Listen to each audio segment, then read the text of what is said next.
Muy bien. Entonces acá vamos a tener la carta de Rosas a López. ¿Mm? Nos había quedado pendiente su comentario. Y bueno, por ahí hay que hacer algunas aclaraciones, ¿no es cierto? A esta carta porque por ahí no la entendemos bien, de qué está hablando, de qué se trata, etcétera, etcétera. La carta es de 1831, del 29 de agosto de 1831, y está dirigida a Estanislao López. Pero sabemos que le dice a López, esto que le dice a López, tiene que llegar a transmitirse al otro López, que es el gobernador de la provincia de Córdoba, recién nombrado. ¿Mm? Recordemos que en 1831, ahí en 1831 se hace el pacto, el Tratado Federal, pero ya para entonces ha caído el gobierno de paz en Córdoba. Entonces hay un nuevo gobernador y estas recomendaciones son para ese gobernador nuevo, que Estanislao López va a nombrar, porque va a ser un, eh, alguien que López amparaba. ¿Me explico? Bueno, entonces, eh, ¿algún comentario general sobre esta? O bueno, o particular. Hola, profe. Yo apunté un poco la carta con algunos aspectos que me parecieron importantes. Lo primero que noté es, bueno, este destacamiento de la herramienta de los jueces de paz, Sí. como netamente establecidos a, bueno, una herramienta no solo de Rosas, sino directamente asociados como una herramienta federal y de control. Eh, y bueno, esta cuestión eh, que surge en el sentido de como protectores de los pobres, digamos, con esto del crédito, de que los pobres acudían a ellos, como eso igual por ahí no lo llegué a entender del todo, pero lo que me pareció es que acudían a ellos, a los jueces de paz, a justificar sus deudas. Entonces Rosas lo que hace es sacar una ley con el Poder Ejecutivo para solventar estas deudas, que dice esto de no superiores a 2.000 pesos puede ser. Ujú. eh, y, pero bueno, después eso de alguna manera sale como la contrapunta de que los ricos y los unitarios de alguna manera se hacían como aprovechar al ser una exposición general, se aprovechaban un poco porque de alguna manera van a decir, bueno, si haces pasar las deudas a los pobres, porque, como, ¿cuál es la diferencia? Y, a ver qué más apunté. No, bueno, eso es lo que me pareció en general. Bien, muy bien. ¿Qué más?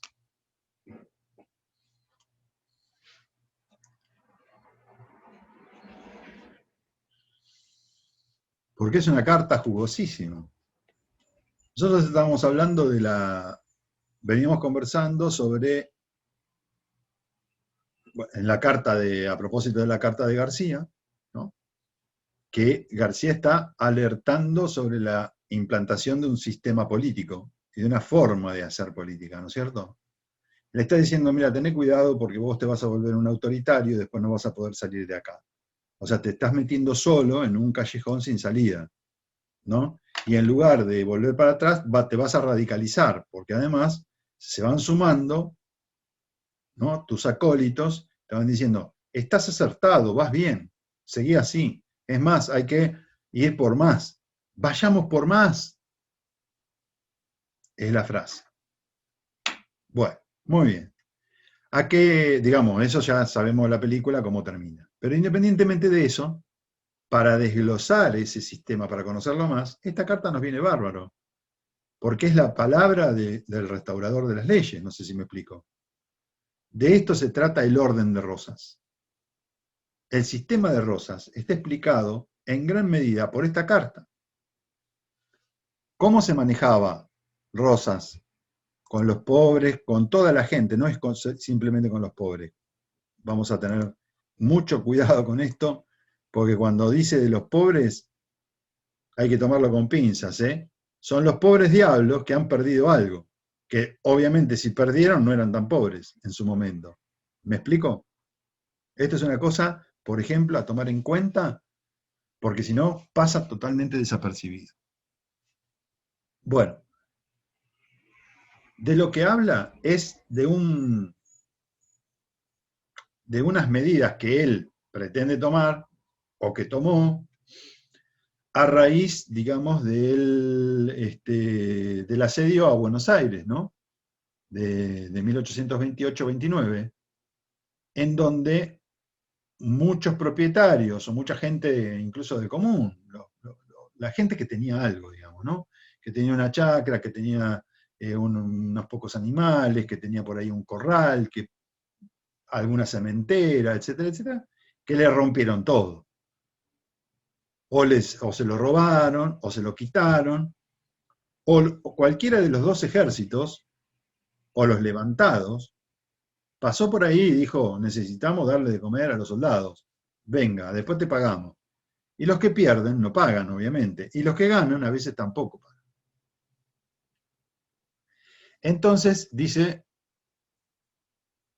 Rosas. Está la palabra de Rosas. Yo hice callar la grita general y los clamores incesantes de la que quedaron en igual estado después de la restauración de las leyes. O sea, cuando él llegó al poder, todavía en ese momento había un montón de una convulsión, podemos decir, protestas, ¿no es cierto? Reclamos. Esa grita general tiene que ver con eso, con los reclamos de la gente que había perdido algo. Habían quedado todavía, aún a pesar de haber restablecido las leyes, dice el tipo, cuando yo llegué, me quedaron todos estos gritos dando vueltas, este griterío que tengo que resolver de alguna manera. Tenemos una pauta de que, bueno, no estaban todos contentos, había un descontento, y parece que era bastante general, según lo que él dice, ¿no? Los clamores incesantes, o sea, son los reclamos. Entonces, dice, estos expedientes, ¿por qué? Porque la gente se presentaba, ¿no? Y decía, che, el Estado me debe esto, o ¿a quién le reclamo todo esto? Entonces se hacían expedientes, se armaban expedientes judiciales. Estos expedientes pasaban después a una comisión clasificadora, dice Rosas. Yo voy a prestar atención, pero para esto armo una comisión clasificadora. Me suena mucho lo que decía otro general del siglo XX. Que entendía en ellos hasta dejarlos enteramente corrientes. O sea, era algo común, digamos, acá tengo el expediente, acá están todos los expedientes, bueno, ¿cuántos tengo? Esta parte. Decretando por último resultado la suma de crédito contra el Tesoro Público que importase cada uno. ¿Por qué? Porque esa comisión clasificadora decía, efectivamente, ¿no? A Juan Gómez resulta que le vamos a deber tal cosa, le robaron o perdió tal cosa, le vamos a deber tanto. Y quedaba sentado en ese expediente. O sea que el Estado le reconocía una especie de deuda, ¿no? Por lo que fuera. Es verdad que en Buenos Aires esta disposición fue general, porque Buenos Aires no es como Córdoba, le dice. Acá es donde nosotros sabemos que el mensaje tiene que llegar a Córdoba. Me explico, al gobernador de Córdoba. Pero de esto mismo se deduce que si yo en Buenos Aires, que es una provincia complicada, hay mucha gente, tenemos una campaña enorme, hay intereses por donde se lo mire, hay mucha plata, etcétera, etcétera, conseguí el objeto de hacerlos callar, de tranquilizarlos, con más razón podrá conseguirse en Córdoba, le dice. Córdoba tiene que hacer algo parecido a esto que yo les voy a contar. Y lo van a hacer rápidamente, no se preocupen. Eso es lo que le está diciendo Rosas a López para el otro López. Entonces dice, los jueces de paz, y acá viene lo que decía María, eran federales a hechura mía. Mía. Los jueces de paz eran suyos. ¿Me explico? Él los eligió. Él los formateó, por decirlo así. Y además le respondían a él, obviamente. ¿Qué jueces de paz? Los jueces de paz de la campaña, que eran los que más o menos manejaban, digamos, u organizaban toda la campaña desde el punto de vista político, militar, etc. No se olviden que los jueces de paz atendían en las elecciones, confeccionaban los padrones, establecían quiénes eran los federales, quiénes eran los unitarios, etcétera, etcétera. Y además, estos jueces de paz también elaboraban. ¿Por qué hacían eso? Porque elaboraban el padrón militar. Los tenían a todos los hombres registrados, a todos. Así que tenía un dominio fenomenal. Además, por supuesto, el juez de paz te podía encarcelar, te mandaba preso, etcétera, etcétera. ¿Mm? Y lo eran también de mi confianza los señores de la comisión clasificadora. Porque esa comisión clasificadora, evidentemente, había sido nombrada también por él. ¿A quién le respondían los tipos esos que estaban en la comisión? Que a lo mejor eran 5, 6, 3, 7, no lo dice acá. A él. De aquí resultaba, o sea, la consecuencia de esto es que resultaba una protección visible en favor de todos los pobres que ocurrían a justificar sus créditos. Cuando dice acá, esto es clave, ¿no? Porque cuando dice todos los pobres, son todos aquellos que fueron a reclamar lo que habían perdido, ¿me explico? No necesariamente está hablando de pobres de pobreza, porque eran pobres, que les faltaba el alimento, que no tenían con qué trabajar, no, eran los pobres diablos, eso quería decir. Estos pobres diablos que perdieron todo porque pasó por acá el ejército y les llevó todo. ¿Me explico? Entonces justificaron el crédito. Llevaron al gobernador, le dijeron, mirá, che, a mí me rompieron todo esto, me lo tenés que pagar. En estas justificaciones corrió un año. O sea que hasta que logró esa comisión, comisión clasificadora llegar, digamos, a elaborar todos estos expedientes, pasó un año. ¿Cobraron los tipos en ese año? No. Pasó un año. Y los pobres diablos, alimentados con la esperanza de recobrar algún día su fortuna perdida, ¿viste? No eran tan pobres. Se entregaban de nuevo al trabajo tranquilo, alimentados de este consuelo. O sea, fueron al Estado, el Estado les dijo, sí, yo te voy a pagar, te voy a pagar, te voy a pagar, pero mientras tanto hace algo, ¿viste? Porque no te puedo pagar ahora.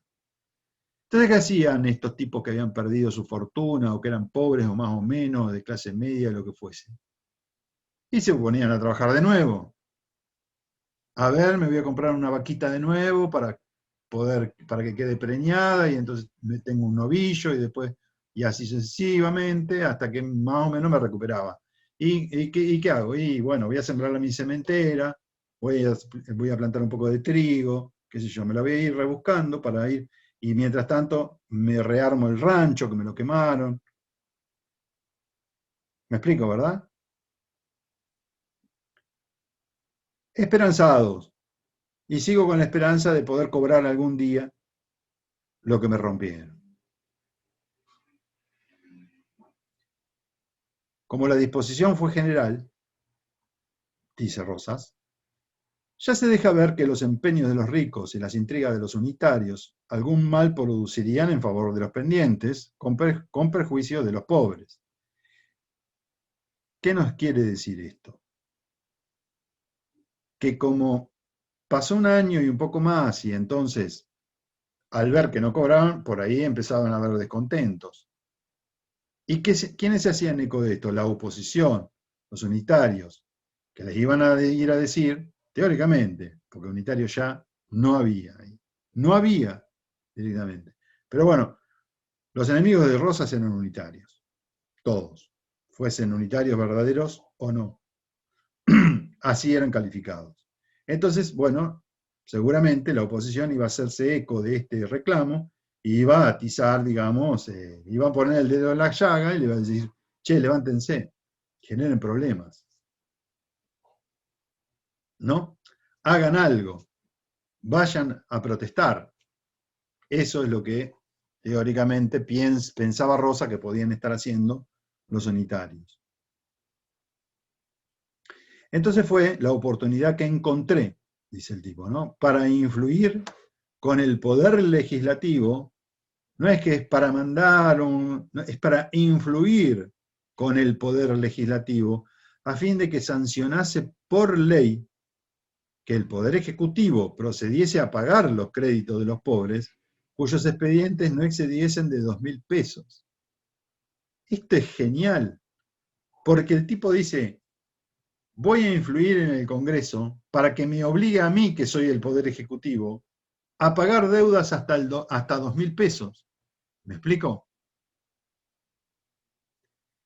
Entonces uno dice, pero qué genial, Rosa, qué bueno, qué popular, qué nacional y popular que atiende a todos por igual, les quiere pagar, los quiere resarcir. ¿Eso es lo que quería Rosas? No. El Ejecutivo contestó últimamente en su mensaje, o sea, él, que no había llenado esta orden por falta de fondos, o sea, no había podido pagar esos créditos, las deudas, por falta de fondos, y que llamaba la atención de los señores representantes, SSRR quiere decir eso, señores representantes de la provincia, sobre la necesidad de crearlos para llenar el cumplimiento de esta ley. O sea, como yo no tengo plata, primero parece que me obligo a mí mismo a pagarlo, pero como no tengo plata, vuelvo la pelota al Poder Legislativo y le digo, che, ubiquen ustedes la plata porque yo no la tengo. Buscala. En todo esto, dice, todas estas tramoyas, idas y venidas, la burocracia, han corrido 2 años y yo he conseguido el objetivo, el objeto es el objetivo. Los créditos no se han cubierto, es verdad, pero todos están contentos porque están reconocidos como deuda del Tesoro Público y porque a virtud de la habilidad con que me he conducido, porque él es un genio, ¿sí? Y debo manejarme en adelante en este importante asunto, todos esperan confiados la religiosidad del pago cuando pueda ser. Impresionante, impresionante documento político. Por ahí pueden decir, pero Rosas era un HDP, era lo peor que existía en el mundo, sí, y también era un tremendo político. ¿Me explico, no? Tremendo. Nadie, nadie hasta el momento había escrito algo así, de una realpolitik tan impresionante como este párrafo. Se dirá que este crédito no podrá conservarse así más tiempo sin que al final pierda la confianza y perjudique a la opinión del gobierno. Claro, porque uno puede decir, claro, pues si no le pagás, a la larga, la gente se rebela. Y acá viene lo peor de todo, que hubo de ser una enseñanza para todos nosotros, incluso en la actualidad. Llega hasta nuestros días esto que dice. Pensémoslo. Esta es una equivocación, dice Rosas. no va a perjudicarme el hecho que no le pague. No van a perder la confianza en mí. No, nadie se va a levantar. Esta es una equivocación que yo le explicaré cuando nos veamos, le dice a López. Esto no te lo puedo hacer públicamente, pero yo te lo voy a explicar entre nosotros. Lo vamos a volver a charlar a esto cuando nos encontremos. Porque López y él, obviamente, eran aliados. López siempre lo miraba a Rosas medio de costado. Pero como Rosas, primero Rosas tenía todo el poder, pero además de tener el poder de la provincia de Buenos Aires, era un adulador, que se lo compraba a cualquiera, le compraba a cualquiera. Entonces, y sabía que López era importante para sus objetivos en el interior. Así que lo adulaba todo el tiempo a López. Dice, bueno, cuando nos encontremos, vos y yo vamos a hablar mejor de este tema. No obstante, de todas maneras le da una explicación breve, pero se la da. Y dice, esta disposición produce además en otro sentido otro bien, aunque de subalterna atención.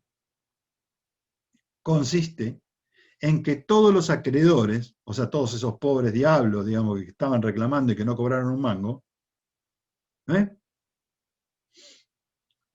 Saben que ningún gobierno unitario les ha de abonar esos créditos y que nadie ha de ser más interesado en cubrirlo que el mismo autor de su reconocimiento, o sea, él.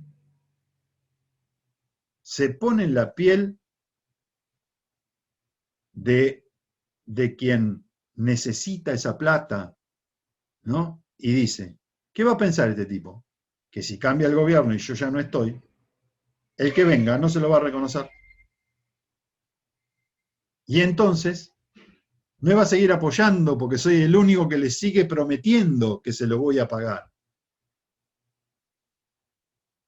Primero, es increíble esto que dice porque deja al descubierto cuál es su verdadero objetivo y su política. Pero además, aquí hay un principio que Rosas, digamos, no sé si él lo entendía así o no, pero yo qué leo de esto que me dice Rosas cuando plantea que otro gobierno, él le llama unitario porque fuera de él cualquiera es unitario. ¿Qué sale de acá de este planteo del no reconocimiento de otro gobierno? Que está gobernando, que él cree que el Estado es suyo, que el gobierno es el que posee el Estado, que no hay perdurabilidad ni de las instituciones ni de nada. El único garante del orden y de estas instituciones y de estas cosas es él. Porque en los hechos, en una sociedad cualquiera, republicana, las cosas se continúan. Los estados reconocen las deudas. No importa quién sea el que está gobernando. ¿Me explico? ¿Se entiende, verdad? Porque si no, no podríamos funcionar como sociedad. Pero él está entendiendo, le está haciendo entender a la gente que si él no está, que él es la única garantía de que puedan cobrar. No van a cobrar de ningún otro modo, si no sigo estando yo. Eso es lo que trata, digamos, de meter, digamos, en la cabeza de las personas. Y termina. Así como creo que esta obra puesta en ejecución y llevada adelante de una manera hábil, hay que reconocer la habilidad, sin ninguna duda, y reservada, entre nosotros, esta carta casi que es privadísima, digamos, ¿no? Debe producir un bien en favor de la opinión del gobierno. Debo decir que si no se maneja de ese modo y con el tino necesario, es expuesta y en tal caso puede ser perjudicial. O sea, guarda con esto que es una carta secreta que no trascienda que yo pienso así, porque si no va a ser perjudicial. ¿Se entendió, no? Es impresionante, es una carta ejemplar y es, digamos, por supuesto que hay muchas más, pero esta carta explica quién era Rosas. Y estamos hablando simplemente del primer gobierno, al final del primer gobierno, 1831, y lo vamos a encontrar después en un segundo mandato, ¿no? Largo, larguísimo, del 35 al 52. Todavía su sistema no está perfectamente aceitado, guarda. Ahora bien, por eso cuando los autores hablan del sistema republicano rosista, hay que hacerlo con un cuidado extraordinario. Y cuando dicen los autores que Rosas tenía un apoyo popular y qué sé yo, con sumo cuidado, porque vean cuáles eran las herramientas que adoptaba Rosas para obtener ese apoyo popular. ¿Por qué lo hace? Para quedarse con el poder y en el poder, permanecer en el poder. ¿Cómo hacemos nosotros para defendernos de estas cuestiones? Sería, ¿cómo hacía la gente? Y tenía escasas herramientas para defenderse. Entonces había que armar un ejército y voltearlo como de lugar, porque otra aparentemente no había. Sin embargo, eso no ocurre obviamente en nuestras sociedades modernas, tenemos otras maneras. Pero el tipo de política ejercida por Rosas es el clientelismo actual. Es exactamente lo mismo, o parecido. Digo porque las cosas que nos ocurren no vienen de ayer, no se implantaron. Cuando la vez pasada, me parece que la semana pasada yo les hablé, estábamos hablando de algo, mencioné los nuevos movimientos sociales y les dije, no hay nada nuevo en estos movimientos. Y no, vean por qué, por esto, porque estos mecanismos son los que existen, digamos, en nuestra sociedad, lo tenemos incorporado acá, en la cabeza, y no nos damos cuenta de su significado. Ahora, viene de muy lejos. Viene de prácticas que obviamente también ustedes lo vieron perfectamente cómo funcionaba con la política de los indios amigos. ¿Qué pasaba con la política de los indios amigos? Esto mismo. ¿Qué establecía definitivamente la política de los indios amigos? Y el clientelismo. ¿Quién lo va a practicar? ¿Los federales? Y los federales, los unitarios. Y el último que lo practica, ¿saben quién es? Mitre. Bartolomé Mitre, que en lugar de ir a matarlos a los indios, tranza con ellos, porque sabe y conoce que tienen incorporado ese mecanismo clientelar. Si vos abriste la puerta hacia eso, después, ¿qué te va a pasar? Que otro sector va a querer hacer lo mismo. ¿Me explico? Porque va a ir a buscar algo parecido, a ver si puede lograr algo. ¿Y vos cómo lo parás? Tenés dos formas. O generás otras herramientas para poder salir de eso, o bien reprimís. ¿Con qué? Con leyes que te amparen, porque si estás en una república necesitas leyes que te amparen, que te legitimen lo que vos estás haciendo. Y Rosas era tan hábil, que el tipo mandaba las cosas a la sala de representantes. Y no importa si eran todos suyos, todos amigos de él, hacía que las leyes se aprobaran. Yo actúo según la ley, acá está, ¿ves? Este es el orden. Yo no actúo fuera de la ley, no actúo. Actúo con la ley en la mano. ¿Qué dice la ley? Esto. Muy bien, yo lo voy a hacer cumplir.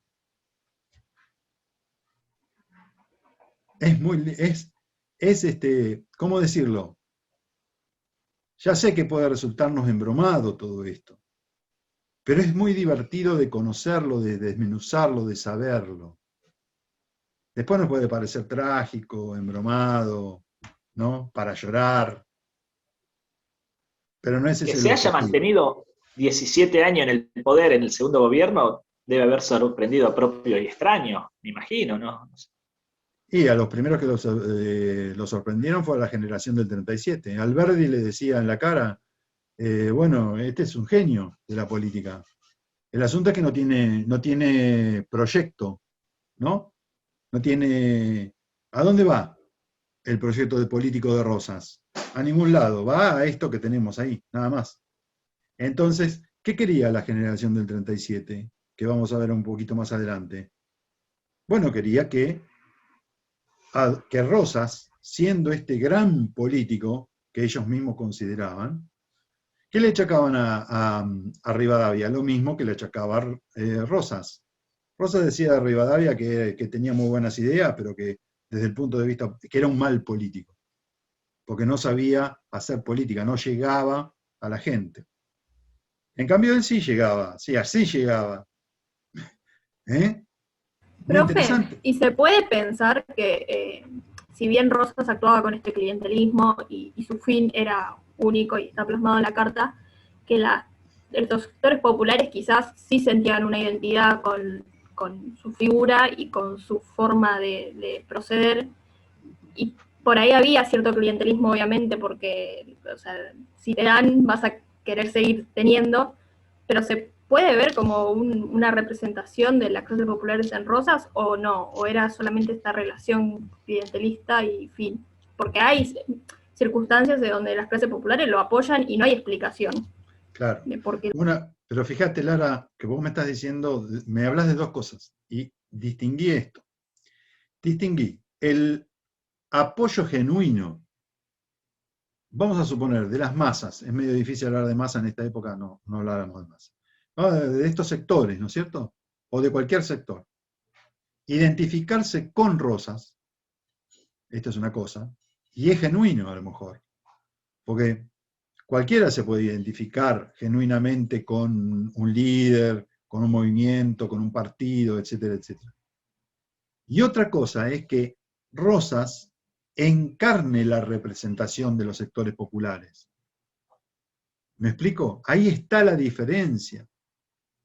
Porque este apoyo puede ser genuino y lo podemos entender bien, pero también podemos entender a esta figura cómo hace uso y abuso del hecho de que lo apoyen y de que esos sectores se sientan identificados con él. ¿Qué es lo que le pasa a la mayoría de los líderes carismáticos, que se denominan carismáticos? Y carismáticos definidos como categoría analítica política definida por Max Weber. ¿Sí? Después, en todo caso, volveremos a hablar sobre el asunto. Nos va quedando un minuto. Nos queda poquito para... ¿Tiene alguna otra pregunta?